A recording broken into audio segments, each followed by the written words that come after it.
mis hermanos, el Señor les bendiga. Feliz domingo y gracias por acompañarnos.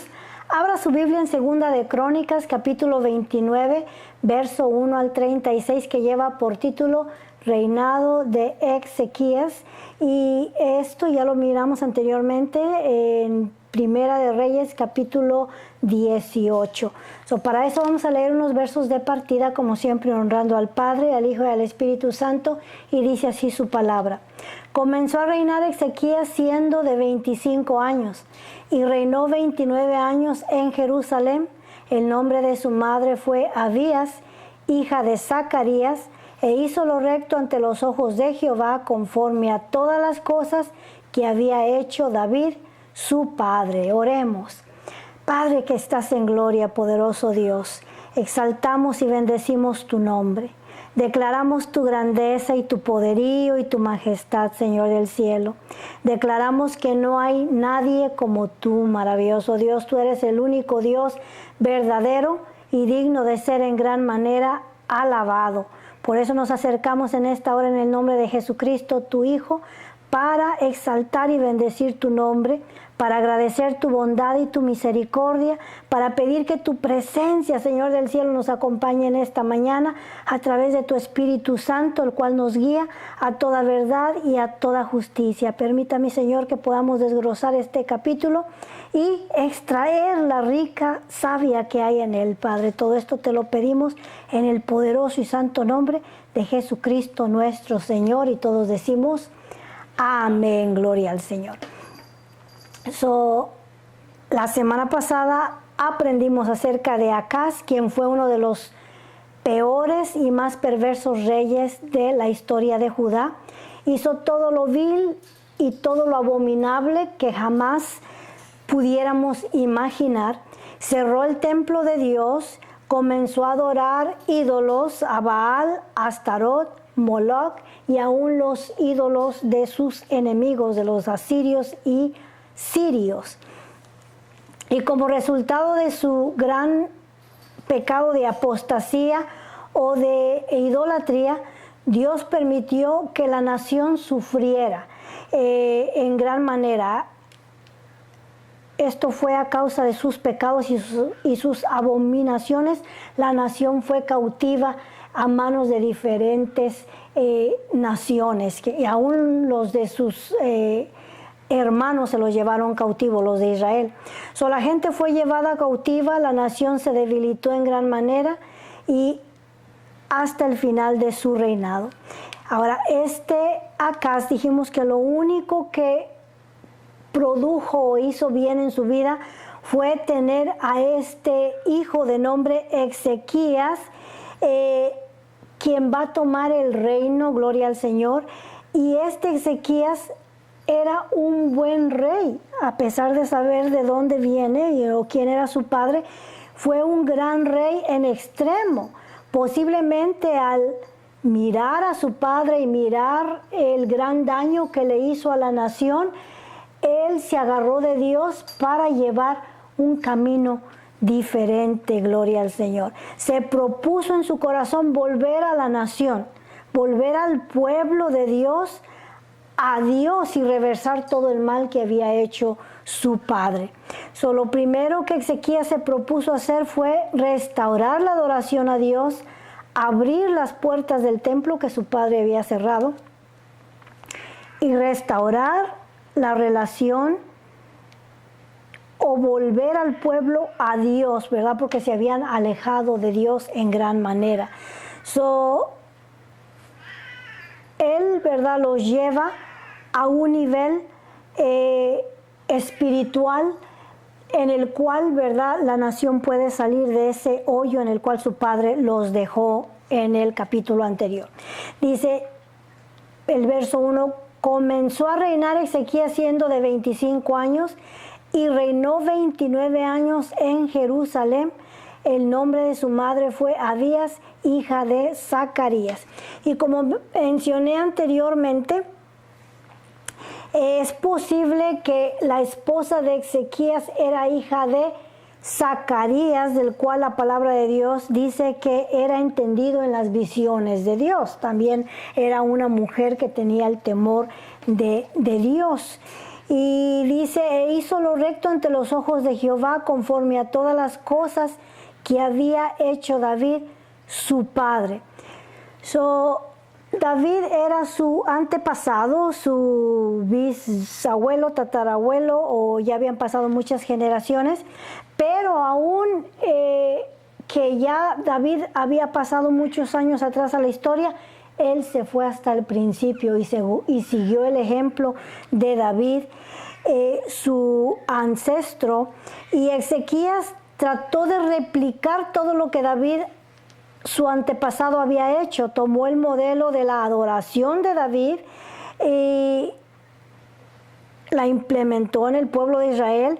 Hizo que volvieran, ¿verdad?, a renovar su relación con Dios y a cantar los himnos de David, ¿verdad? Despolvó el himnario de David y obviamente era un hombre al cual le gustaba la historia. Él fue a la historia para aprender lo que hizo su abuelo y adorar a Dios de la misma manera.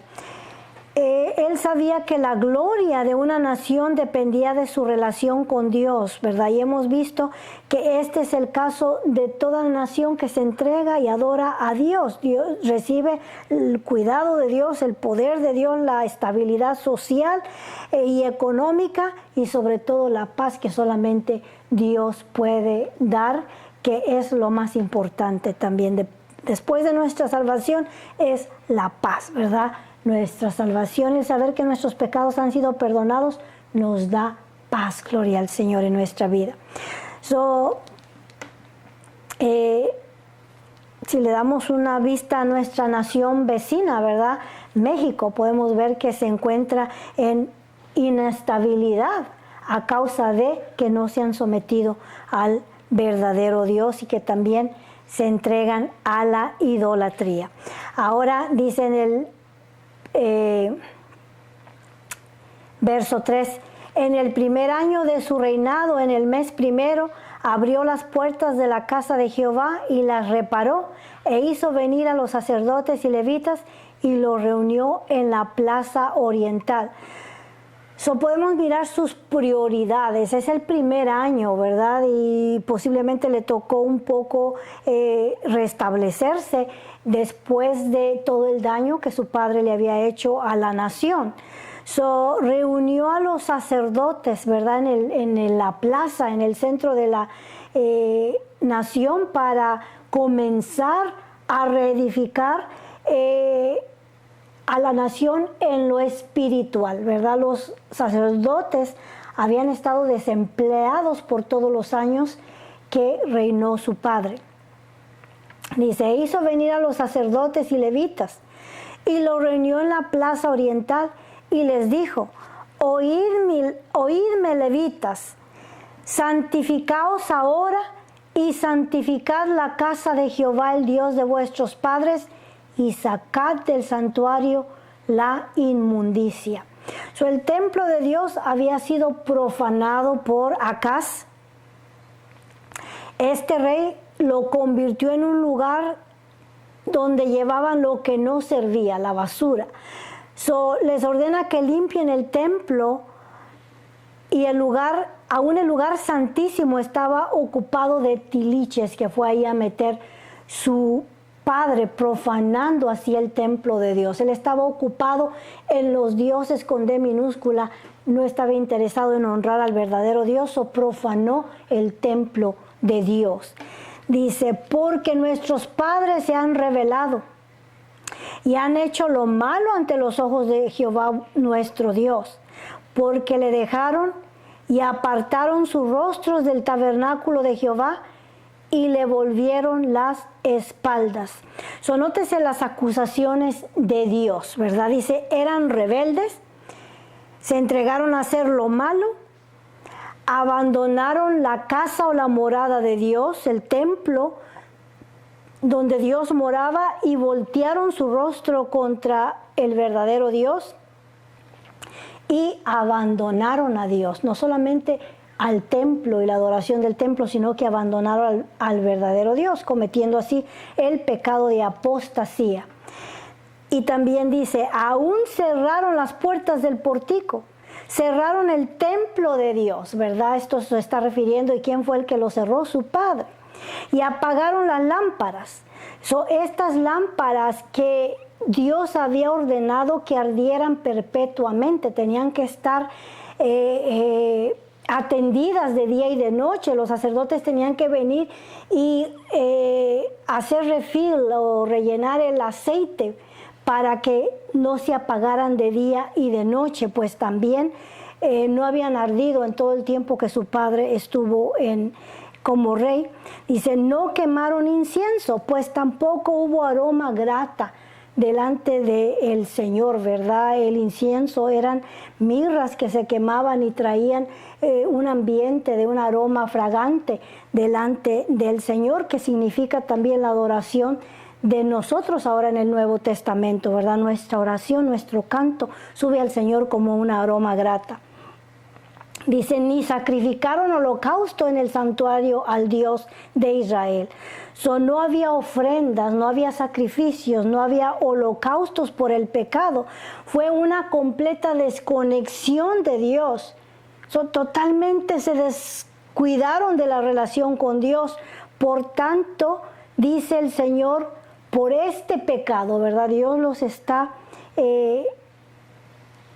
haciendo mirar sus faltas a través de Ezequías. Dice, por tanto, la ira de Jehová ha venido sobre Judá y Jerusalén, sobre las tribus del sur, y los ha entregado a turbación, a execración y a escarnio, como veis vosotros con vuestros ojos.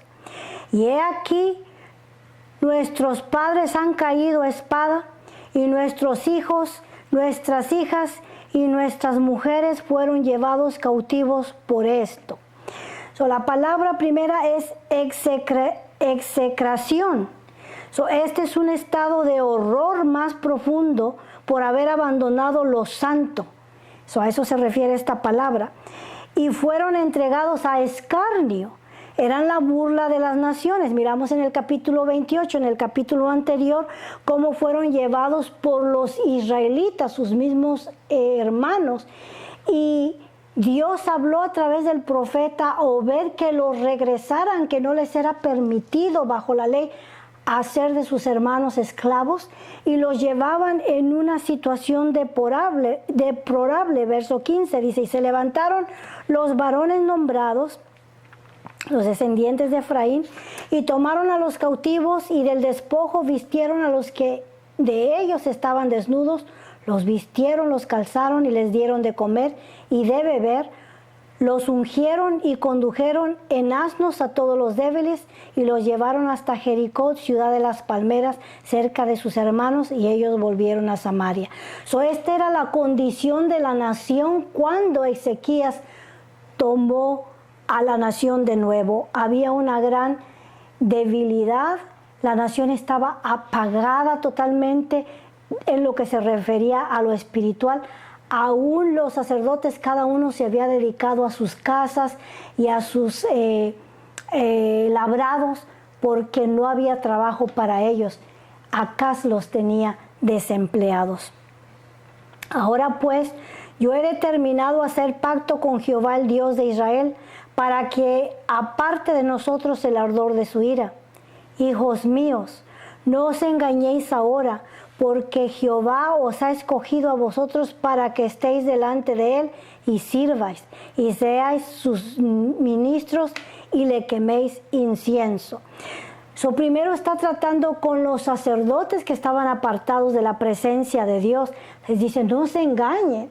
Su trabajo es estar en la casa de Dios, sirviéndole al Dios verdadero y ministrando al Dios verdadero, quemando incienso, quemando los holocaustos, porque posiblemente ellos mismos ya estaban desconectados. Y en Primera de Pedro, capítulo 4, versos 17, dice, porque es tiempo de que el juicio comience por la casa de Dios. Lo primordial era empezar por los sacerdotes. Dice, y si primero comienza por nosotros, ¿cuál será el fin de aquellos que no obedecen el Evangelio de Dios? Y si el justo con dificultad se salva, ¿en dónde aparece el impío y el pecador? Si el sacerdocio estaba desconectado de Dios, ¿dónde quedaba el resto del pueblo en realidad?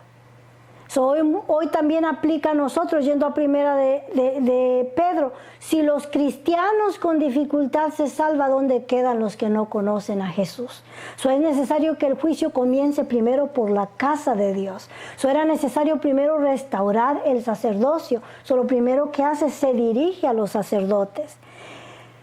Dice, el verso 2 y 3 se menciona a los levitas, los de la casa de Merari, Gersón y Coat, ¿verdad? Usted los puede leer con sus ojos. Vamos al verso 14, dice, de los hijos de Emán, Jehiel y Semei, y de los hijos de Jedutún, Semamías y Uziel. Aquí está mencionando a los salmistas. Nos vamos al verso 15 que dice, estos reunieron a sus hermanos y se santificaron y entraron conforme al mandamiento del rey y las palabras de Jehová para limpiar la casa de Jehová. Se sometieron a la voz de Ezequías y obedecieron, se purificaron, ¿verdad? La purificación era un ritual que duraba hasta 8 días para poderse purificar.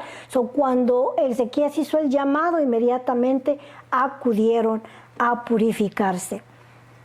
Y entrando los sacerdotes dentro de la casa de Jehová para limpiarla, sacaron toda la inmundicia que hallaron en el templo de Jehová al atrio de la casa de Jehová, y de allí los levitas la llevaron fuera al torrente de Cedrón, donde le dije, ¿verdad?, anteriormente, ahí en el torrente de Cedrón también iban a purificarse, a lavarse. Ahí estaba este manantial de agua.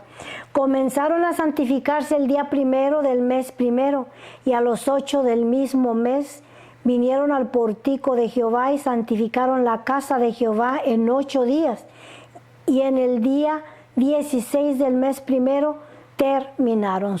Todo este proceso de purificación y de limpiar la casa fueron 16 días. La santificaron, la limpiaron, la apartaron de nuevo para Dios, para que ahora la gente pudiera entrar y adorar de nuevo a Dios y restaurar su relación con Dios. Entonces vinieron al rey Ezequías y le dijeron, ya hemos limpiado toda la casa de Jehová, el altar del holocausto y todos sus instrumentos, y la mesa de la propiciación con todos sus utensilios. Asimismo hemos preparado y santificado todos los utensilios que en sus infidelidad había deshecho el rey Acaz cuando reinaba, y aquí están delante del altar de Jehová. Todo lo llevaron al torrente de Cedrón y ahí lo lavaron y pues lo purificaron. Ahora con los sacrificios, ¿verdad?, es donde untan la sangre para santificarlos, gloria al Señor. Y levantándose de mañana, el rey Ezequías reunió los principales de la ciudad y subió a la casa de Jehová, y presentaron 7 novillos, 7 carneros, 7 corderos y 7 machos cabríos para expiación por el reino, por el santuario y por Judá. Y dijo a los sacerdotes hijos de Aarón que los ofrecieren sobre el altar de Jehová. Mataron pues los novillos, y los sacerdotes recibieron la sangre y la esparcieron sobre el altar. Mataron luego los carneros y esparcieron la sangre sobre el altar. Asimismo mataron los corderos y esparcieron la sangre sobre el altar. Después hicieron acercar delante del rey y de la multitud los machos cabríos para la expiación, y pusieron sobre ellos sus manos, y los sacerdotes los mataron e hicieron ofrenda de expiación con la sangre de ellos sobre el altar para reconciliar a todo Israel, porque por todo Israel mandó el rey hacer el holocausto y la expiación. Lo primero que hicieron fue ofrenda a Dios, que la ofrecieron por el pecado de la nación. Había que reconciliar al pueblo con Dios. Y Dios creó al hombre con el propósito de tener una relación personal con el hombre. Y hoy en día cuando hablamos de compañerismo, inmediatamente pensamos en una fiesta, en comer, en beber y en festejar. Pero cuando hablamos del significado bíblico, comunión o compañerismo, quiere decir ser uno con. Y en este caso era ser uno con Dios, ¿verdad? Un trato familiar de compañerismo con otras personas. Pero aquí en la Biblia es ser uno con Dios en su propósito, en su sentir, en su corazón y en sus valores. O tiene un peso más fuerte. Tener compañerismo con Dios es venir y ser uno con Dios, gloria al Señor. Y Dios en su amor y en su misericordia es lo que desea tener con nosotros, compañerismo, comunión, gloria al Señor. Y tener esa intimidad más cercana con Dios, en mente, en corazón y en sentimientos. Ese fue el propósito de Dios en crear al hombre. Y lo que es esencial para este compañerismo es la obediencia del hombre hacia Dios. Tu fidelidad, ¿verdad? Amós 3:3 dice, andarán dos juntos sin estar de acuerdo, y la respuesta es no, no podemos caminar juntos sin estar de acuerdo. Y Dios advirtió a Adán, ¿verdad?, de no perder esta comunión, ¿verdad? Nos vamos hasta el principio, que cuando esa comunión fuera violada por el hombre, se rompería esa comunión con Dios. Y Dios le explicó que el día que fallaran a esta advertencia, este día el compañerismo o la comunión sería quebrantada, terminada con Dios. Sabemos la trágica historia con cómo la relación fue rota después de su desobediencia. Después de la desobediencia de Adán y Eva, vino el plan de Dios para la solución de cómo restaurar la relación de nuevo. Y Dios estableció los métodos por los cuales la comunión sería restaurada, porque la paga de la desobediencia es la muerte, o el precio del pecado es la muerte. Esa muerte tenía que ser pagada para que hubiera el perdón por nuestros pecados. Dios estableció que esa relación se podía volver a restablecer a través de el sacrificio de un animalito, un cordero, un chivito o un becerro, o el que era muy pobre con una paloma, y ofrecer ese animalito en lugar tuyo por tus pecados. Ese animalito se convertía en tu sustituto. Al poner las manos sobre la cabeza del animalito, tu pecado se pasaba al animalito. Ahora el animalito era sacrificado, degollado, y su sangre, ¿verdad?, cubría tu pecado. Ahora tú podías venir y sentarte con Dios y tener comunión con Dios, porque ya tu pecado había sido expiado, ¿verdad? Claro que a través de los sacerdotes. A ti te correspondía morir, pero Dios permitió que el animalito muriera en tu lugar, una ofrenda por tus pecados. Y eso hacía que pudieras acercarte a Dios y tener comunión con Dios. Esto era necesario. Ahora, en el Nuevo Testamento, Jesús es nuestro sustituto por nuestros pecados.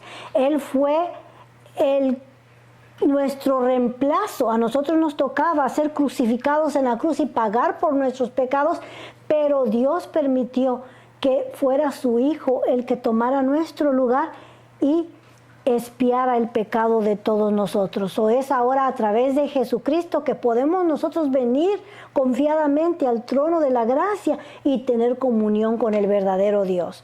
Isaías, quien profetizó de Jesús, ¿verdad?, de ese sacrificio que iba a pagar por nuestros pecados, ahí en Isaías 53:6 dice: todos nosotros nos descarriamos como ovejas, cada cual se apartó optó por su camino, mas Jehová cargó en él el pecado de todos nosotros.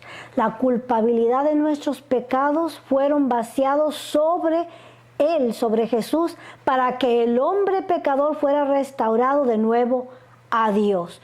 Dios estableció que ahora, a través de nuestra fe en Jesucristo nuestro Señor, como ofrenda por nuestros pecados, quien nos limpió y nos lavó de todos nuestros pecados, podemos venir al Padre y tener una comunión con Dios.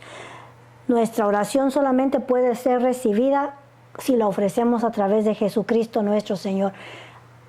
El perdón solamente puede ser recibido si lo recibimos a través de la sangre de nuestro Señor Jesucristo. Es un privilegio enorme el que tenemos de poder tener una relación personal con el Dios vivo, gloria al Señor. Aquí está Ezequías restaurando la relación del pueblo de regreso a Dios. Sin sacrificios no había perdón por sus pecados, o era necesario que los sacerdotes se purificaran, ofrecieran estas ofrendas. Ahí leímos, ¿verdad?, que ponían sus manos sobre los corderos o becerros o carneros, o para que el pecado fuera pasado en ellos, y después los sacrificaban, y de esa manera podían restaurar su comunión con Dios. Porque Judá tenía muchos años distanciada del verdadero Dios. Puso también levitas en la casa de Jehová con címbalos, salterios y arpas, conforme al mandamiento de David, de Gad, vidente del rey, y del profeta Natán, porque aquel mandamiento procedía de Jehová por medio de sus profetas, y los levitas estaban con los instrumentos de David, y los sacerdotes con trompetas. Podemos ver en el escrito que él siguió la orden de David, sabía la historia, leyó todo lo que David estableció y siguió el ejemplo. Entonces mandó Ezequías sacrificar el holocausto en el altar, y cuando comenzó el holocausto, comenzó también el cántico de Jehová con las trompetas y los instrumentos de David, rey de Israel. Conforme ofrecían las víctimas, se cantaban los himnos de David, todos los salmos que él había compuesto. Algo glorioso, algo precioso ocurrió ese día, en el cual Ezequías tomó la iniciativa de volver el pueblo a Dios. Y toda la multitud adoraba, y los cantores cantaban, y los trompeteros sonaban las trompetas. Todo esto duró hasta consumirse el holocausto. Fue un día glorioso de consagración, de avivamiento espiritual, de perdón, de reconciliación, de comunión y compañerismo con el Dios verdadero. Algo magnífico, algo glorioso, servir al Señor, gloria a Dios. Y cuando acabaron de ofrecer, se inclinó el rey y todos los que con él estaban, y adoraron. Entonces el rey Ezequías y los príncipes dijeron a los levitas que alabasen a Jehová con las palabras de David y de Asaf vidente, y ellos alababan con gran alegría, y se inclinaron y adoraron. Como le dije, desempolvaron el himnario de David y volvieron a adorar al Señor. Todos los que eran de edad avanzada posiblemente se remontaron hasta aquellos días cuando participaban de la adoración del templo, porque por 16 años estuvo cerrado la casa de Dios. Y respondiendo Ezequías dijo: vosotros os habéis consagrado ahora a Jehová, acercaos pues y presentad sacrificios y alabanzas en la casa de Jehová. Y la multitud presentó sacrificios y alabanzas, y todos los generosos de corazón trajeron holocaustos. Los primeros, ¿verdad?, fueron auspiciados por el rey. Los demás, la gente los traía para ofrecer también sacrificio y ofrenda por sus pecados. Todo fue voluntario, nada forzado. Todo lo que se hace para Dios debe de ser voluntario, y aquí la gente respondió voluntariamente. Agradecidos vinieron y adoraron a Dios. Y fue el número de los holocaustos que trajo la congregación 70 bueyes, 100 carneros y 200 corderos, todo para el holocausto de Jehová. Y las ofrendas fueron 600 bueyes y 3000 ovejas, mas los sacerdotes eran pocos y no bastaban para desarrollar los holocaustos.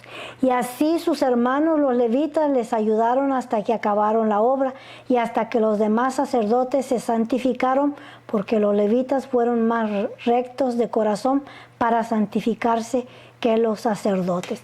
Lo que podemos ver es que los levitas ya estaban listos para ministrar en el templo de Dios. Los sacerdotes habían procrastinado ese deber de estar siempre santificados para el Dios verdadero. Dice: así pues hubo abundancia de holocaustos con grosura de las ofrendas de paz y libaciones para cada holocausto. Las libaciones eran de líquido, ya fuera aceite o vino, que se le ofrecía al Señor también como ofrenda. Y recordamos que iban acompañados de panes de harina y la gente participaba, se sentaba a comer y tener comunión con Dios. Y quedó establecido el servicio de la casa de Jehová, y se alegró Ezequías con todo el pueblo de que Dios hubiese preparado el pueblo, porque la cosa fue hecha rápidamente. En pocas palabras, casi todo fue improvisado. Recordamos que solamente fueron 16 días los que les tomó para preparar esta reconciliación del pueblo de Judá con el Dios verdadero. Todo ese daño que Acaz había hecho, Ezequías, ¿verdad?, tuvo el cuidado de restaurarlos, gloria al Señor. La nación estaba en ruina espiritual, y esto era importante. No había tiempo que perder a pesar de la falta de tiempo para la preparación. Ezequías quedó conforme de cómo salió el programa aquel día, gloria al Señor. Este puede ser un buen momento para también nosotros volvernos a Dios, renovar nuestros votos y ofrecerle al Señor toda nuestra gratitud, nuestra adoración, nuestro canto. No hay nada más sabroso que servirle al Dios vivo. Y usted va a poder mirar un gran cambio en su vida. La prosperidad lo va a alcanzar. Primeramente la misericordia de Dios, la prosperidad y la paz que no tiene precio. Gloria al Señor. Oremos para ser despedidos. No se pierda el siguiente capítulo. Después de aquí solamente nos quedan, creo que, como 7 capítulos. Oremos. Padre nuestro que estás en los cielos, santificado, exaltado y bendecido sea tu nombre. Declaramos tu grandeza, tu poderío, tu majestad, Señor amado. No hay nadie como tú. Eres único y eres incomparable, precioso Dios. Gracias por tu misericordia. Gracias, Señor del cielo, por atraernos a ti, maravilloso Dios, por encontrarnos, Señor del cielo, aun cuando nosotros no te buscábamos, maravilloso Dios. Gracias por esa preciosa relación que tenemos contigo a través de Jesucristo, tu Hijo amado. Pido una vez más por tu pueblo, Padre, el que esté necesitado física, material o emocionalmente, Señor mío y Dios mío, llégate a él y súplele para sus necesidades, Padre.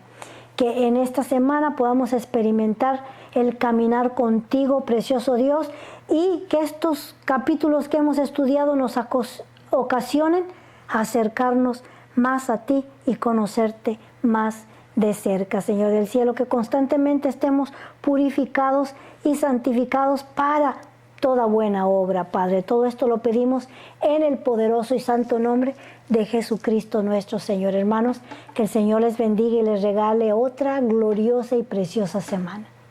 Dios les bendiga.